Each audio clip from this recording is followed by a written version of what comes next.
crash in Kannur of Tamil Nadu, in which unfortunately CDS, Chief Defence Staff of the country, as well as the 13 other members lost their lives. There are so many queries going on across the country and world, in fact, that what was the reason for the crash. We are here in the Srinagar with one of the senior most pilots, not of only of Indian Air Force, but currently also flying the helicopters. In fact, he has flown the M17 helicopter, which got crashed for years together in his earlier service. We would like to know from him only that what could be the reason for the crash. Amitabh welcome to the India Today. We just basically, you being one of the senior most pilots in the country, you have participated in the Kargil War. Uh, uh, First of all, we know in your first assess, what you think, what could be the reason for the crash of M17 in Tamil Nadu? The first reason which comes to my mind straight away is some kind of emergency being mitigating factor leading the helicopter to enter a weather phenomena from where they were unable to recover the helicopter, landing into a fatal crash. This is my first assessment of the situation. And also, you being the one of the pilots, is the M17 only the safest helicopter in the world? That is why this helicopter is still being used by the country for the movement of the VIPs and other operations.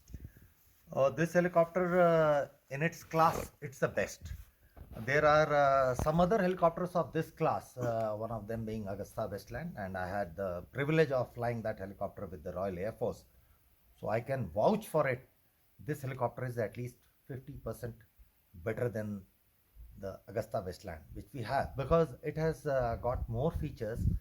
And just for the information of all the viewers, even though this helicopter was made in Russia by Kazan Helicopters, it was designed by Indian Air Force test pilots in India itself. Everything in this helicopter has been specifically designed by Indian Air Force test pilots to meet the requirements of our country, our armed forces, our Air Force. So this is the best which we can imagine, and since it has been designed also by us looking to our specific requirements, there is in my mind there is nothing better than this helicopter in this class as of date.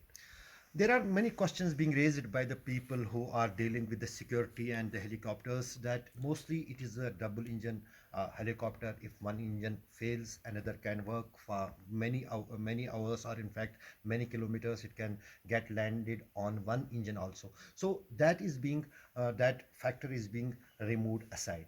Then in your assessment, what could be the reason that this helicopter, after just crashing, there was a big blow of a kind of a sound which was heard by the nearby people, and also the the quantum and the volume of fire, which just didn't give any chance for the people to rescue the people who were on board?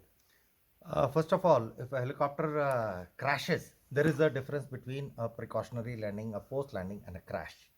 A precautionary landing is carried out in case you find there is something on board and which might uh, endanger the safety of the helicopter and its occupants, so you carry out a precautionary landing.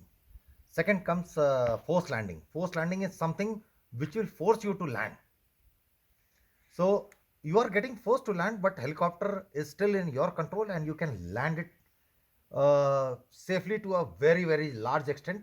There may be minor damages to the helicopter, and when I say minor, it could be minor damages because the as it is landing, it may land with a slightly higher rate of descent. So that is forced landing. Next comes crash landing. Crash landing, though we call it landing because it has touched the land, but it is basically a crash. A crash happening. It is that situation in which the helicopter is out of control, or the crew is not able to do anything about the situation in which the helicopter has reached, and the helicopter has gone and crashed into the terrain or ground or trees. Now, if we cover the factor of the fire, so this helicopter carries about 2600 liters of fuel with average consumption of about 800 liters per hour. So we can safely assume that this helicopter had more than 2000 liters of fuel on board when the helicopter met with this unfortunate accident. With the hot parts and the engine running, the helicopter will, of course, and obviously catch fire. And when it catches fire with that amount of fuel, it will be very difficult for anybody to escape from that fire. And that is probably one of the reasons why the locals and the people who rushed in for help were unable to pull out anybody before they got burnt inside the helicopter, even though they were able to rescue one person alive and who is still battling for his life in the hospital. Thank you, Captain and pilot. And this is the real story of this crash. In fact, it was one of the safest helicopters in the world. And then, in fact, there was a crash landing where there was no alternative with the pilot to come or to land with some kind of a time. That is why it is a crash landing. The things will not be clear unless and until the data which has been recovered by the Air Force will not be completely analyzed, and then finally probably the cause of this crash could be known to the world and the country. With Roof Ahmed, Ashraf Wani for India Today in Srinagar.